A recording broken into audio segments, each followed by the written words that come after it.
Hello, and welcome to the Action Network Podcast UFC Betting Preview. I'm Sean Zerillo, joined today by Billy Ward to help you break down a 13-fight card for UFC 314 going down on Saturday in Miami, Florida. Main event, featherweight title bout between Alexander Volkanovski and Diego Lopez for the, not interim, but vacant featherweight title, vacated by Ilia Topuria. Volkanovski sitting at around a minus 135 favorite, Lopez plus 123. Fight is about minus 150, minus 160 to end inside the distance. Have heard a lot of similar breakdowns on this fight this week. I don't necessarily disagree with the general betting thoughts. Diego Lopez, probably a better value to win early, to win inside the distance, to win in rounds 1 or round 2. If this fight extends, Volkanovski, much more 5-round experience, much better minute-winning abilities, likelier to take over in the 3rd, 4th, and 5th rounds with superior cardio, with Lopez not really getting tested in the championship rounds. Billy, I know you bet Lopez earlier in the week. You're interested in coming in on Volkanovski live, so kind of aligning with the thoughts that I laid out. I'll have a full preview for this fight up on actionnetwork.com in addition to my full card breakdown for all 13 fights on this card. What are your thoughts on this main event? What are your thoughts at the current price point? And then what are you looking to do either from a prop perspective or a live betting perspective as we get closer to the fight? Yeah, I actually have not bet this one yet. I'm hoping we get even more late money on Volk just to get the better fight or better price pre-fight on Lopes. It feels like a pretty clear early-late dynamic, like one of the more obvious ones I've seen. Not only have we not seen Diego Lopez over 5 rounds, but he's kind of faded in the 3rd in a couple of his fights when he's been extended. Yep. Not even counting the Movsar fight that he took on short notice, but against Ortega and Ige in his last couple, didn't look as great down the stretch, which was especially surprising against Ige because that was the one Ige took on like 12 hours notice and had that whole ridiculous thing. Lopez made weight a couple different times. There's some factors, but he still just hasn't been a great guy down the stretch. But Volkanovski in his last couple of losses, it's been hyper-aggressive striking that got him out of there early. And there's obviously like real concern about Volkanovski's chin here at 36 years old, couple of bad knockout losses, more than a year out of the cage. That's a double-edged sword. You know, it gives your chin time to recover, but also like maybe it just doesn't recover anymore. And we're just now a year older than we were the last time we've seen him. So there's a lot of concern on the Volkanovski side. But yeah, if this fight extends, it should be his fight. He's the better wrestler, should be able to stay safe against the jiu-jitsu of Lopez. Better pressure, better volume down the stretch, always in great condition, like one of the best conditioned athletes we've ever seen in the UFC, I would say. So pretty clear, like I want to come in with plus money on Lopez, and I want, you know, at the end of the 1st or 2nd round, or really anytime I see Volk at plus money, to just have that portfolio where I get to enjoy the rest of the fight and not especially care who wins because I'm going to make 0.2 units or whatever either way. 2 questions for you. Is Diego Lopez a better jiu-jitsu practitioner than Brian Ortega? And is Diego Lopez a better wrestler than Brian Ortega? Thoughts? Yes and no in order, I think. Hard to say for sure. I mean, that fight against Ortega was mostly a striking match, so we didn't get a ton of answers on that. Yeah, Ortega went over. Maybe Lopez is a better wrestler too. I don't know. I think Lopez might be a better MMA wrestler because he's so aggressive with his strikes. He gives you something else to think about. I think if we put singlets on these guys, Volkanovski would beat Lopez, Ortega would beat Lopez, Ige would probably beat him in a wrestling match, you know, like a pure wrestling match. MMA wrestling is different, though. Like when you can set it up with strikes and other things, Lopez might be the better wrestler in that sense. But I see where you're going with this because Ortega, you know, had that fight against Volkanovski. There's some grappling there. What are your thoughts on that comparison? If it is, it's not substantial, and I don't think it's substantial enough to win the fight purely on that skill alone. I agree that the biggest danger to Volk is the chin, his own chin, and getting clipped here early. Head kick KO'd by Makhachev, came back 2 months later, 3 months later, and fought Topuria and got absolutely deaded. Now, we both bet Topuria in that fight. We bet Topuria inside the distance in that fight. I like him taking a nice long layoff to rest that brain. 14 months after that knockout to rest, is coming back, 6 years older than Diego Lopez. Lopez also the taller guy, 1 inch reach advantage. He's a big guy. He's big and powerful for that first round, second round. But the technique isn't anything Volkanovski isn't going to be unprepared for. He's an incredible defensive striker. We've seen him get hit and clipped and hurt in the past, even before those knockout losses. Like, the durability was always a little bit sketchy, but his defensive striking is masterful. His offensive striking, the feints, everything he's doing technically to confuse his opponents, overload their decision making, absolutely phenomenal. So once Volk starts dictating here, once he starts landing leg kicks, once he starts, being able to keep this fight at range, forcing Diego Lopez to think about multiple things, I think he's just going to overwhelm Lopez technically on the feet. Lopez, unless he's landing those uppercuts or just like finding a huge power shot, I don't really see consistent minute winning here. I think he can win moments. I think he can hurt Volkanovski. I think he can finish the fight in the first couple of rounds. And frankly, betting the Volk money line may just like look like an awful bet, right? If Lopez wins, you're going to be like, why did I bet Volkanovski? Why did I bet this guy who just got flatlined in the first 10 minutes? Because that's probably what the loss looks like. Here's my hot take on this fight. I don't think Diego Lopez is any more durable than Alexander Volkanovski. Knockout losses regionally, hasn't really faced anybody with this technical striking level who can also grapple at this level. Dan Ige got off of a massage table, quite literally, and won the third round against him. I don't think the cardio's there if this extends to the fourth and fifth rounds, and I do not think the durability is there even from the opening bell. So Volkanovski knockout live to me at any point during this fight. I think this could go down very similarly to the Chan Sung Jung fight. I think Volk may just beat him up for a few rounds and then finish him, put him away in the fourth round. Volkanovski in round 4 at 16-1, round 5 at 20-1, both interest me. He may knock him out before that. He could finish this fight in the first round. I would not be shocked. It's not like I consider Volk a guy who has significant power.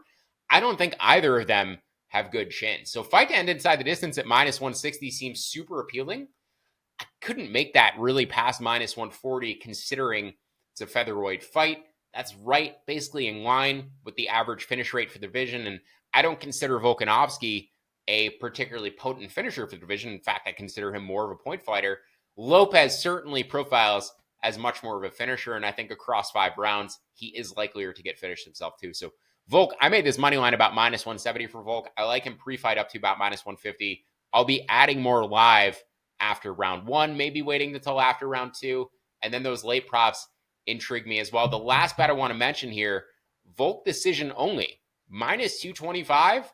I made that prop closer to minus 350. I know it's a lot of juice to lay, but if this goes 25 minutes, I really do not see Lopez winning decision unless he lands knockdowns in 3 separate rounds, knockdowns in 2 separate rounds, and Volk happens to survive. What are your thoughts on Lopez winning a decision here versus winning via finish? Like, do you give him any decision equity at all? Yeah, when you said you made it minus 350, I thought you were going to say like 700 or something. I expected a even bigger number to come out of your mouth. Those are annoying because you feel like you're locking up a bunch of money for a bet that's somewhat likely to just not get graded anyway. So I don't know that I would necessarily do that, but that obviously makes a ton of sense. No, it's interesting you even asked about the grappling because I didn't really even consider Lopez purely out grappling him as a way this ends. For me, if Lopez wins, it's pretty clearly he overwhelms him early with strikes. I think Volkanovski is going to come out and be kind of patient and defensive in the first round, just given how his last couple fights have gone. And those guys are very good at game planning. They're going to try to let Lopez tire himself out. So I think that live should be there. The only pushback I'd give you, I don't think you're wrong in that Lopez is also a durability concern, but he is a way more aggressive and powerful striker. So if they both have lower level durability, but one guy hits harder and just hits more at this stage in their career, he just does more while he's out there. I think that's the difference and why I like the early upside from Lopez. But other than that, yeah, it's funny you even asked that because I was like, oh yeah, I guess in theory, this high level jiu-jitsu coach, we would want him to have some grappling upside. But I mean, Volkanovski has never been submitted by anyone. You could make close a case against Ortega twice. Very close by Brian Ortega twice. You could make a case that Lopez is the best pure submission artist he's faced in his career, and I think I would probably say that that's true. But even so, I'm not worried in my heart of hearts that Lopez just puts on a jiu-jitsu clinic here. Volkanovski trained with Craig Jones and all those guys. He's covered there, but you can't train and game plan your chin to be better. So that's I think the bigger concern. Absolutely. All fair takes, I think, on that fight. Volkanovski, I think the difference ultimately 58% striking defense. Lopez defense strikes at 50%. I know you mentioned, Lopez more powerful, maybe a better chin, but the striking defense, I do think, neutralizes that to a degree. And Volkanovski, if he dictates a slow pace earlier, if he's able to keep it slow early, I do think takes over at a strong clip late. Let's move to our fight of the night, a 5-round lightweight co-main event between Michael Chandler and Paddy Pimblett. Chandler about plus 130, Pimblett about minus 150. Fight is minus 550 to end inside the distance.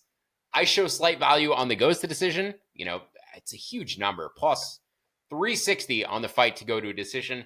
I think the likeliest finish here is Chandler via KO at 3-1.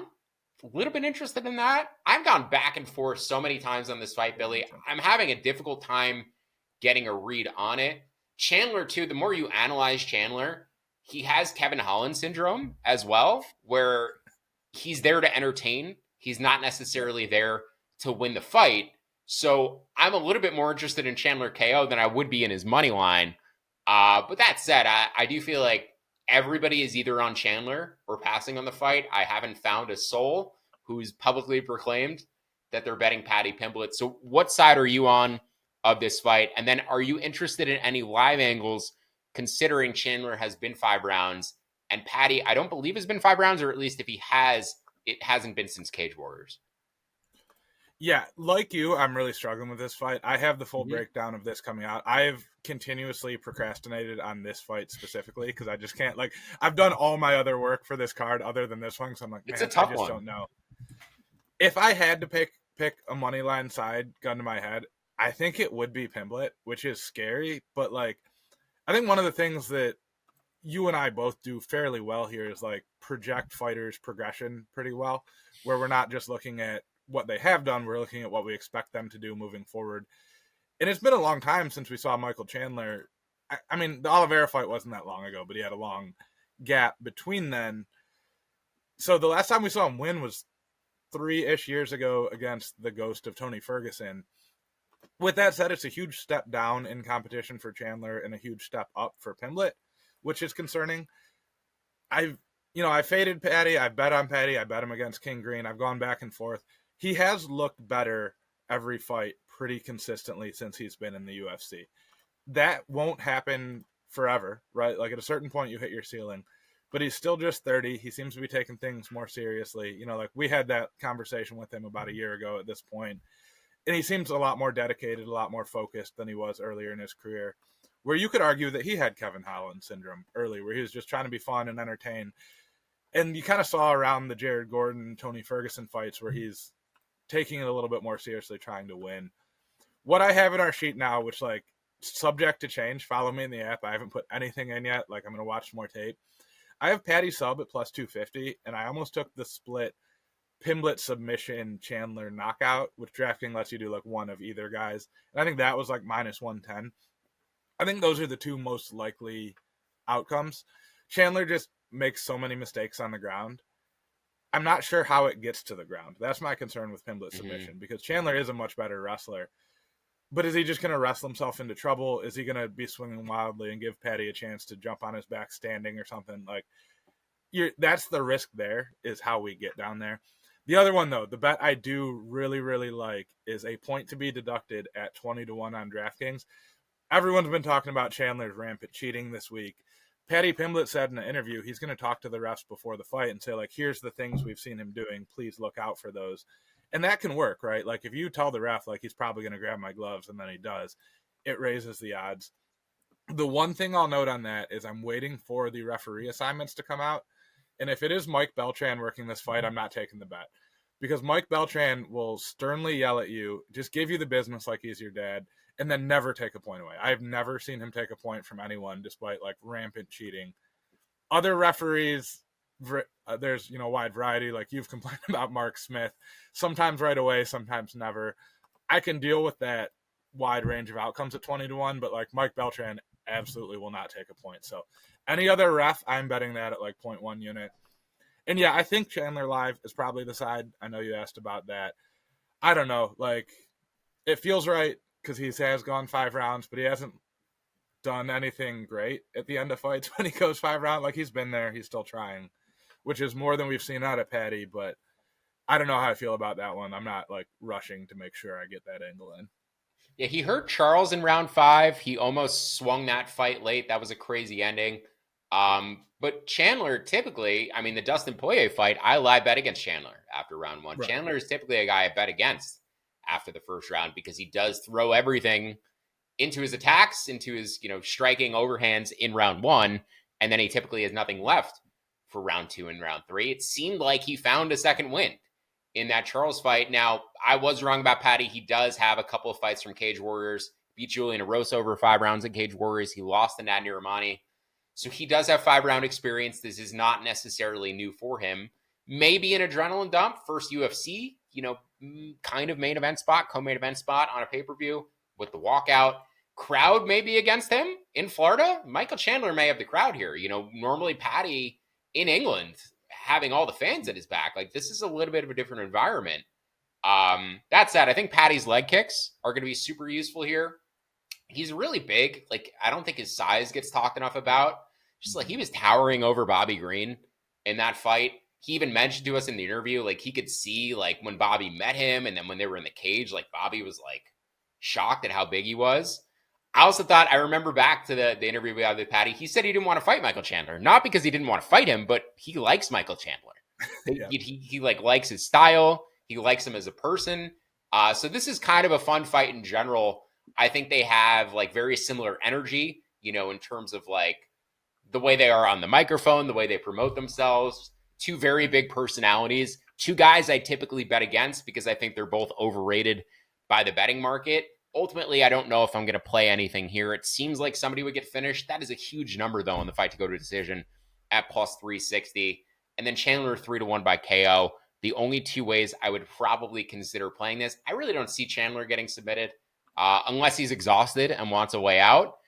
But I will say, of all fighters who are ranked top 10 in their divisions in the UFC, Michael Chandler might have the worst chin.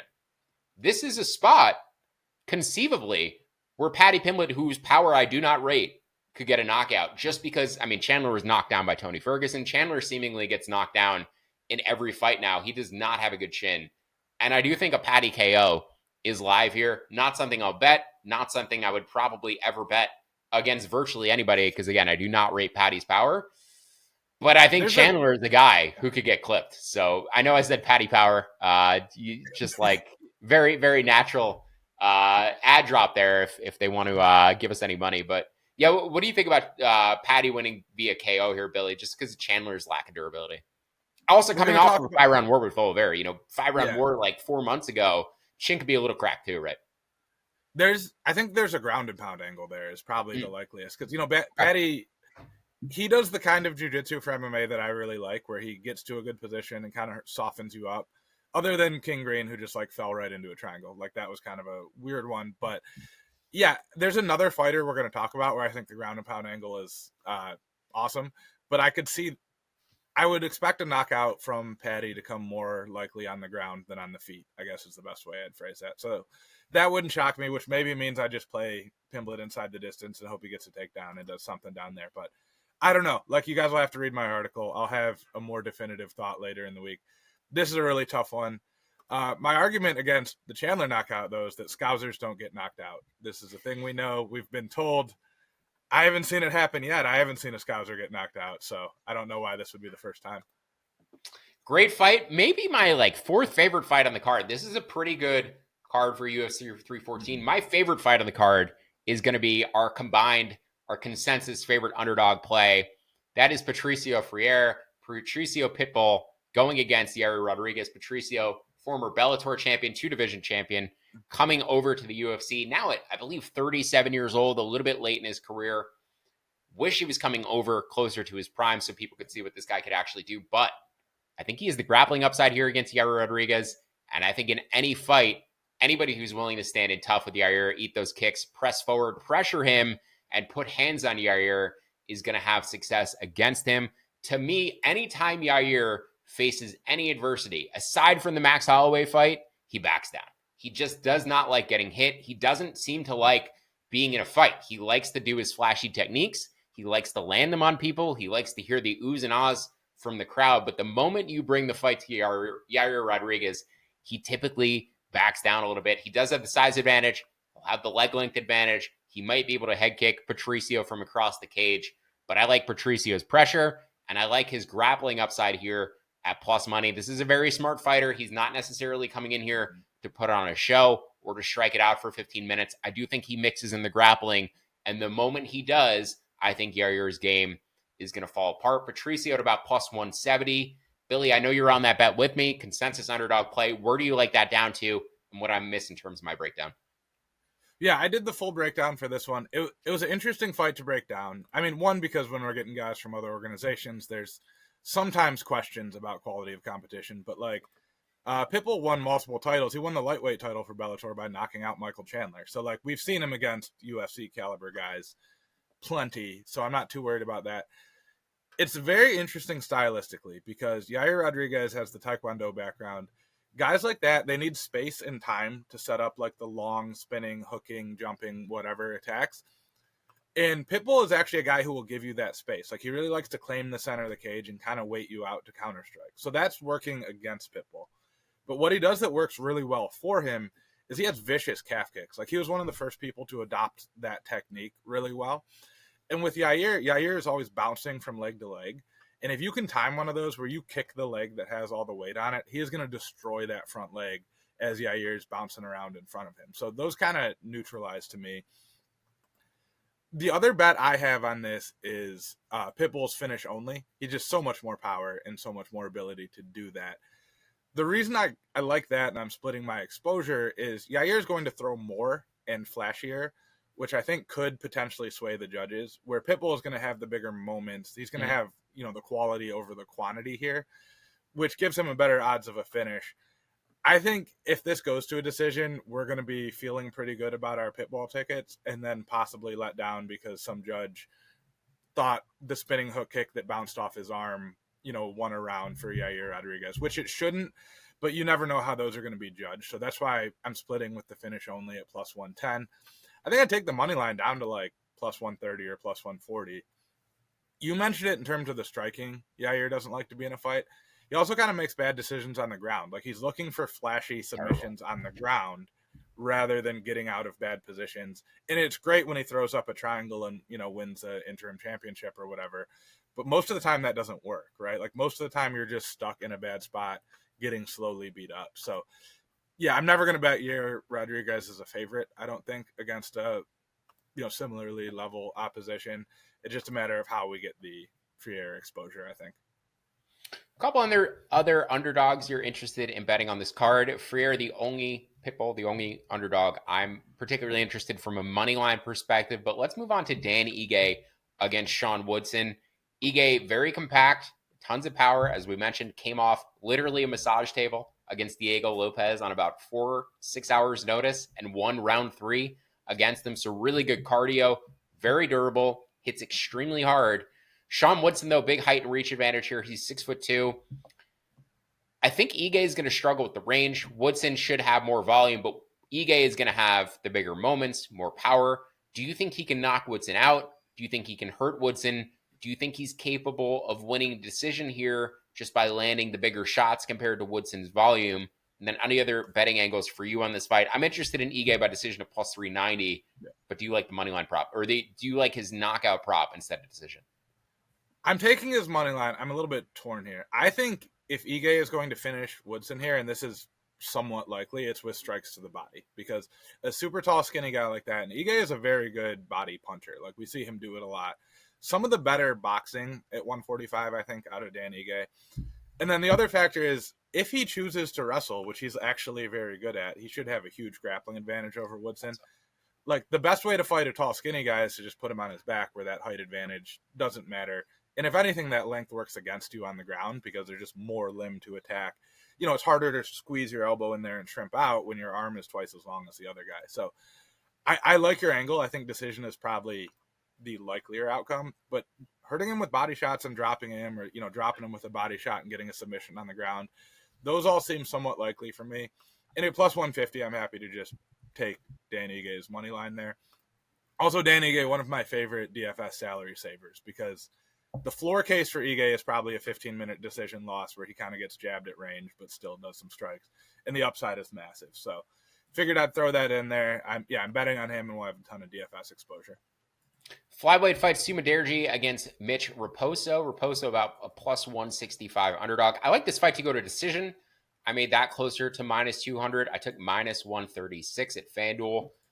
Striker versus grappler, but not as binary as that may appear, just because Sue struggles. Sue has really struggled on bottom of the pass. I think his grappling, his defensive grappling, has gotten a little bit better. Of the two, I'm actually more concerned about Sue via KO than I am about Raposo via submission. Could see either of them finishing, just expect it to go to decision more frequently than the odds suggest. But if it's going to decision, Billy, that probably helps the underdog Raposo, who could win a grappling-oriented control-based decision. How do you see this fight playing out? What are your thoughts on the GTT prop? Yeah, I think you nailed it saying that the Sumaderji quick knockout is probably the biggest concern. I bet Mitch Raposo when he was plus 170 earlier in the week. I think I'd still take his plus 145, but if you hadn't got the better line, I might pivot to Raposo by decision. I am very scared he just gets starched in the first minute and a half by Sumaderji. But fun stat, Sumaderji is 3-4 in the UFC, and he has lost every single fight in which his opponent landed even one takedown. Like, if you take him down even once, you have won against him. And he's been submitted in 3 of those fights. Raposo was a state champion wrestler in high school and a BJJ black belt. So if he doesn't get starched early, I think pretty easily takes over with the grappling. Might get a finish, might get a decision. I'm not totally sure. I like Raposo. I'm very worried he just gets obliterated early. So the plus 170 made that more palatable. At this point, I don't think I'd lay juice on the goes to a decision. I think I would just throw Raposo in there because I don't really see Sumaderji winning the decision. I get the angle. I don't see. I see that correlation, I think, a little bit stronger than you're projecting it. I think Sue's power is a little bit overrated. He's a great sniper. He's really long reach. He leverages, into those longer kicks and punches really well. I don't know if the power is there, though. He's really tall and skinny. I don't know if the pop is there. I do consider Raposo more durable, than the average flyweight, probably. I don't know about your thoughts on his general durability, but I think he could survive the damage, mixing the grappling. And then once he starts mixing in the grappling, then they're in a fight. And I think that's where it likely goes 15 minutes. Like you said, every time Sue's been taken down, he's lost in the UFC. I think he gets taken down here in round 1 pretty consistently. Whether he gets submitted or, unable to scramble or defend those takedowns, that's the part of his game I think he's improved, throwing up a triangle against, was it Charles Johnson? Charles Johnson. Or a dart. Was it a Darce? He's just we talked about this too in recent weeks. When guys start to show a little bit more confidence in their offensive wrestling or offensive grappling, I think it's a good sign for their confidence in their defensive grappling as well. If they're willing to initiate, they feel better about the overall part of their game. Let's move on to our top props. We have a consensus prop here on Chase Hooper by KO at 6-1. I made this plus 350 in my projections. I think Jim Miller is going to be more competitive than his money line suggests for the first round. I think he could hurt Chase. I think he may be able to put a guillotine on Chase and his giraffe neck. But after those 5 to 6 minutes, I think Chase Hooper takes over this fight. Chase late props, probably good, even though they're plus 350 and plus 500. The best angle to me seems like Chase Hooper by KO at 6-1. I like that down to about plus 400. Billy, consensus top prop play. Saw this in the sheet from you when I logged in last night. Was happy to co-sign on it. Tell me how you see this fight playing out. Your thoughts on late props here. Your thoughts on a potential same game parlay with Hooper and the over 1.5 rounds, because that's about a pick 'em price. Then any other ways you're attacking this fight, Hooper live, I would imagine would be an angle 2 if he loses round 1. Yeah, I've been meaning I keep forgetting to mention this whole card, and shout out to Dan Tom for pointing this out. It is tall young guys against short old guys, and this fight is probably the epitome of that because Chase Hooper is 15 years younger than Jim Miller or something like that at this point. It's kind of just like a system thing for me here. Chase Hooper is almost a minus 1,000 favorite. So when a guy's that heavily favored, we think he probably finishes the fight more often than not, because it's hard to look like minus 1,000 in a decision unless you're Talita Alencar against Vanessa Demopoulos from last week. So he's like minus 1,000 to finish. Jim Miller has been submitted 3 times in the UFC across his 945 fights or whatever it is. The last time was Charles Oliveira, and that's the only time in the last like 10 years. So he's not a guy that's easy to submit. But if you're Chase Hooper and you're putting on a grappling clinic against this guy, just punch him in the head and elbow him on the ground. Like we've seen Chase Hooper really improve that element of his game after he kind of had those setbacks at one point in his career when he was just hunting submissions. Like that stopped working, and then he started throwing some strikes on the ground. He's got a couple ground and pound wins. I just think that's going to be the more easily available way to finish this fight.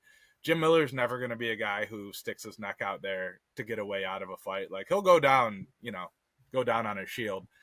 I think that's like honestly probably if I had to pick of the 3 options, the likeliest way Hooper wins, I might make knockout the most likely at this point. And we're getting 6-1 odds.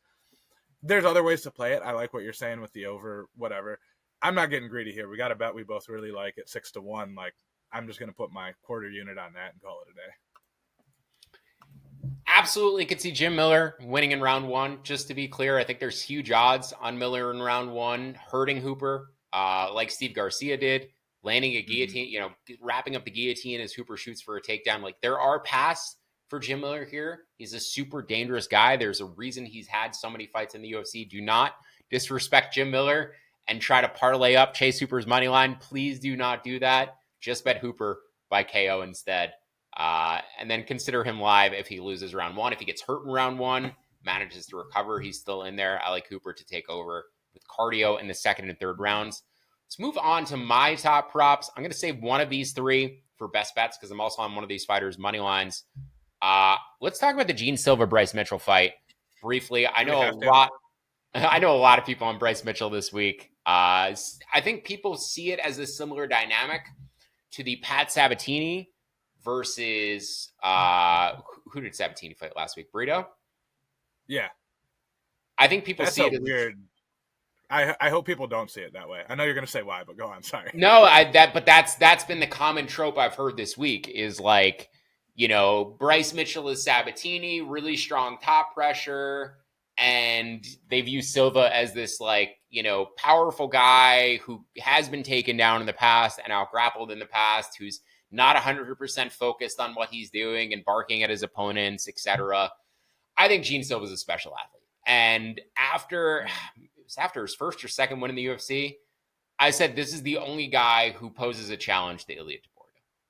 And even with his current skill set, I don't think it's close. I don't think it's competitive with Topuria.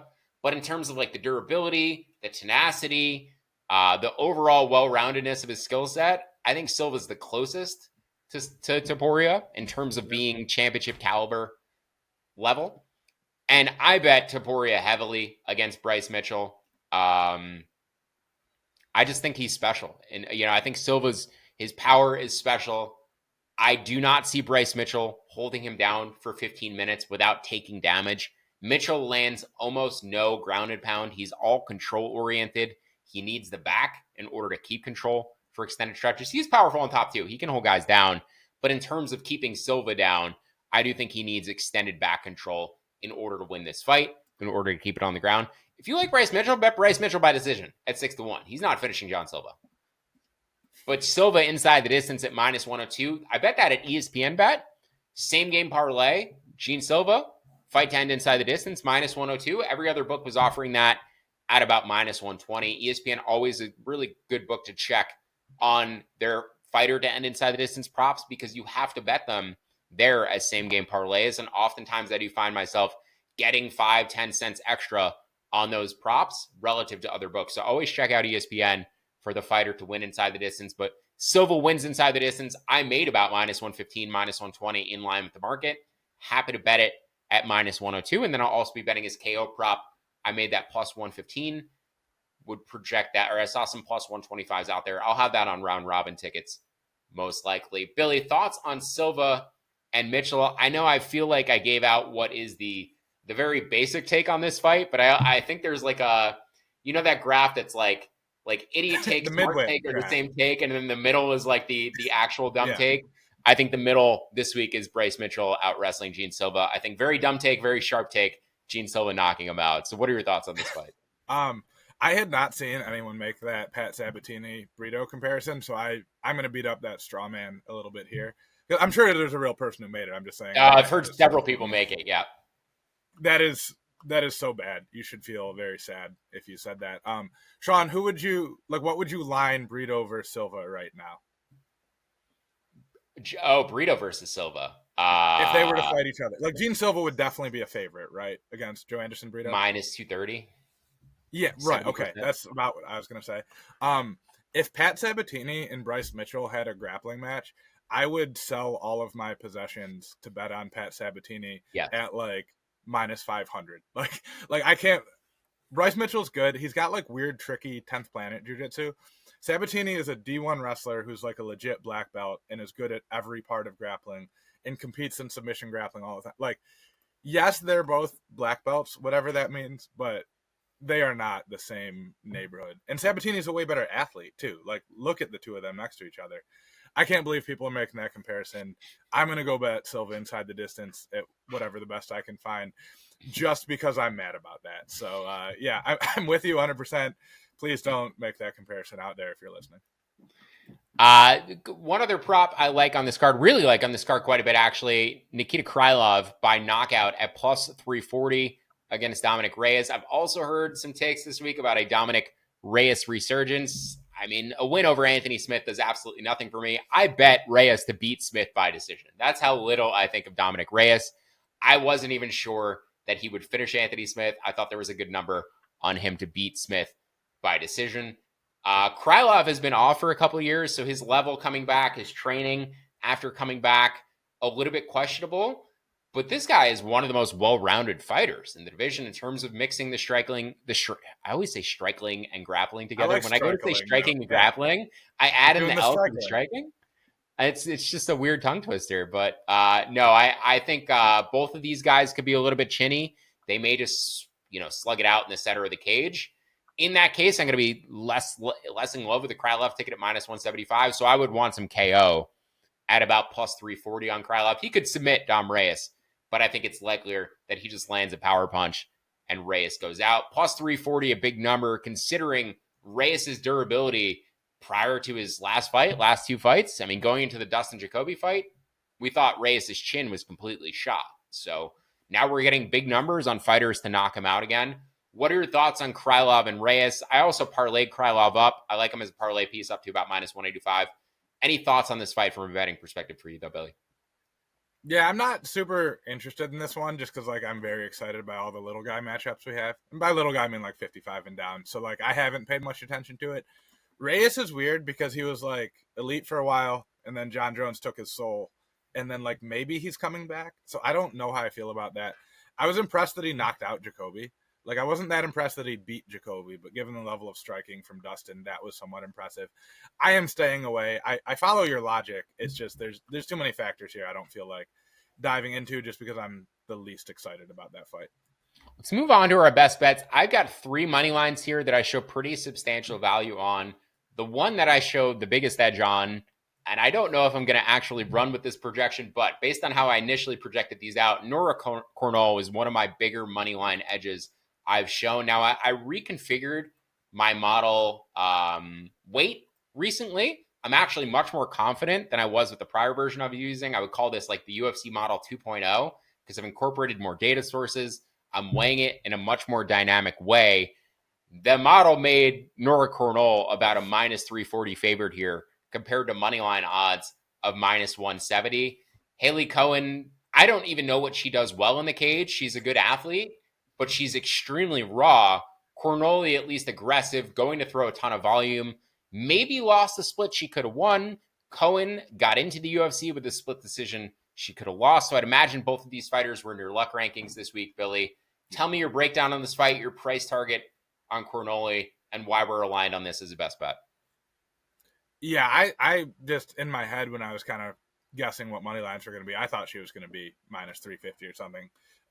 You kind of summed it up. You were nicer than I'm about to be, but you said you don't know what she does well because she doesn't do anything particularly well. She is strong and athletic, and that will get you pretty far in regional women's MMA when you're fighting people who do this part-time and are just messing around for fun kind of thing.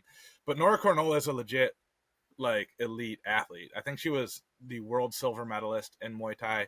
Mm-hmm. Her grappling has looked better in the UFC. Like in the last couple of fights, she took down Calvacante once in her last fight in that split decision.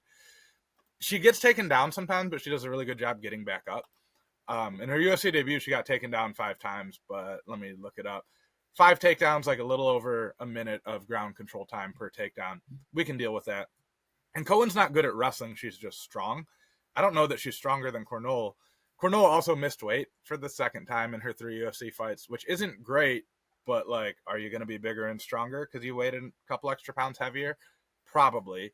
We got that going for her. Yeah, I could not believe this line was what it was. I would have bet her at minus 250. People who follow our baseball content know we like to joke about the Patrick Corbin fade and how we'd all be millionaires if Patrick Corbin, just stayed active all the time. That's how I feel about Haley Cohen. She's had 4 UFC fights canceled, and this will be her second that actually happens if we make it all the way there. I have tried to bet against her in every one of those fights as soon as the line comes out. Like, I'd be living on a private island somewhere if she actually made the walk every time. So at the risk of being overconfident in a low-level women's MMA fight, I am very enthusiastic about this bet. One of my other 2 best bets going to the women's strawweight division, Verna Jandiroba, about minus 145 against Yan Xiaonan. I like the grappler here, Jandiroba. I projected her money line closer to minus 200. I'm also a little bit interested in her submission prop. I projected value on her decision prop, but if she gets the positions that she should against Yan Xiaonan, I think she has a good chance of finishing the fight. I think she might be the best pure grappler in the strawweight division. Thinking back to her fight against Mackenzie Dern, she wins that fight if she doesn't get up and let Dern stand back up in the final minute. I bet on Jandiroba in that fight. She just kept top position for the final minute. She wins that fight. So, looking back at her career, I think she could have had a different trajectory, closer to a championship caliber trajectory. If she wins that fight, has a different progression going forward. But yeah, her grappling super elite. Yan Xiaonan shown major weaknesses when she gets put on her back. She's the much better striker. It's a pretty binary fight. Could see this one ending by finish, but of the 2, I prefer Jandiroba to win by submission. Again, projected her money line closer to minus 200. Happy to lay that here. We'll see if I end up adding any prop angle to this fight. Billy, Jandiroba against Yan Xiaonan. Any bets here for you? 100% agree with you. The line is continuing to come down on Jandiroba. Like, since I think even we started recording this, it's now minus 142. So I will probably be joining you. I'm waiting. Sometimes you talk about like the late Asian market money that pushes the line a little bit at weird times. I think we're probably going to see that or continue to see that with Yan Xiaonan. So 100% lockstep, but I just think we can wait a little bit. Yeah, Verna also getting a fight in Miami, a little bit closer to home. Yan having to fly across the world to come down to Miami for this fight. So body clock, things like that, also helping Jandiroba here. Final best bet for me, Mikhail Oleksiejczuk, about minus 200. Oh boy. I mean, I love Mikey O. Laying minus 200 on him is a little weird. I like betting him at plus money. But like Haley Cohen, Billy, what does Cedric Dumas do well at fighting? Tall. He tall does and athletic, pretty right? well. Yeah. I don't even think he's actually that athletic. Like, he's wild, which gives the impression of athletic, but I don't know that he's like a particularly elite athlete by UFC standards. So go on, though. I see where you're going with this, and I like it. Do you know who Mikhail Oleksiejczuk has been training with for the past couple of months? I do not. Kyle Bahayo and Team Fighting Nerds. Indeed. Indeed, Billy. Yeah. If you add even the slightest bit of grappling to Mikhail Oleksiejczuk's game, a little bit of defensive grappling, teach him to be a little bit calmer. So my biggest takeaway here is he claimed he has excellent cardio coming into this fight, career best cardio. So I don't know if they put him on some vitamins, on some supplements down at Team Fighting Nerds, but it seems like physically Mikhail is feeling really good coming into this fight, really trusting his cardio, a guy who typically finishes people in round 1 or hurts them in round 1 and then fades the longer his fights go. I don't think Dumas has particularly good cardio either. He is longer.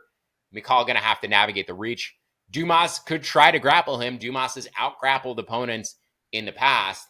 That said, I think Mikhail, if he's up the defensive grappling at all, training with Fighting Nerds, in general, taking a big step down in competition here, I think he finishes Rodriguez Dumas.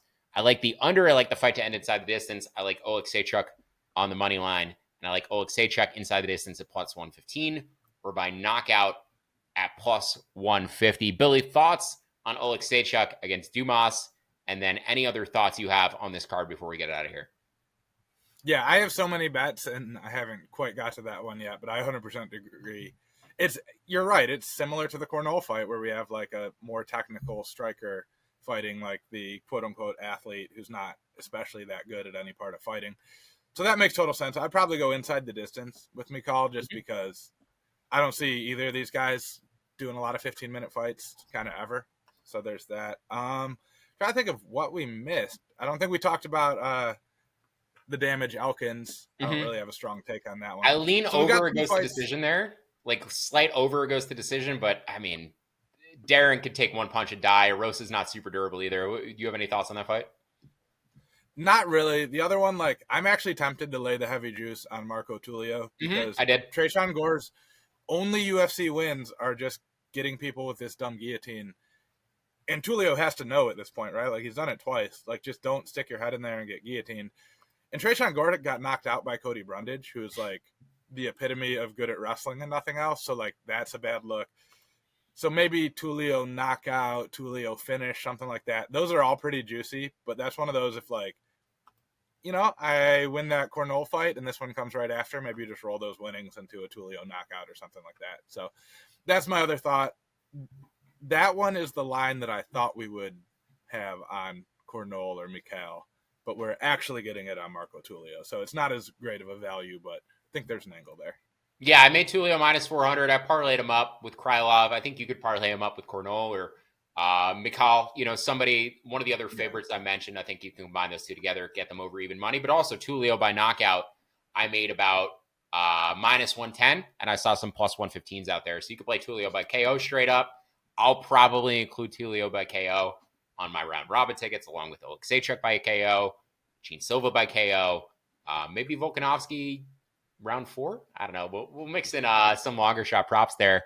But that'll do it for our UFC betting preview. You can find more UFC betting content from both Billy and myself on actionnetwork.com. You can find all of our bets in the Action Network app. But if you'd like to instantly tell some of the bets that we discussed on today's episode, make sure to look for the quick slip links both in the podcast and the video description. Don't forget to sign up. Don't forget to download the free award-winning Action Network app and sign up for Action Pro for immediate access to expert picks and analysis. Best of luck with all your bets this weekend. Thank you for tuning in. Enjoy the violence. We'll see you next week. Oh, we'll see you in 2 weeks. No card next week.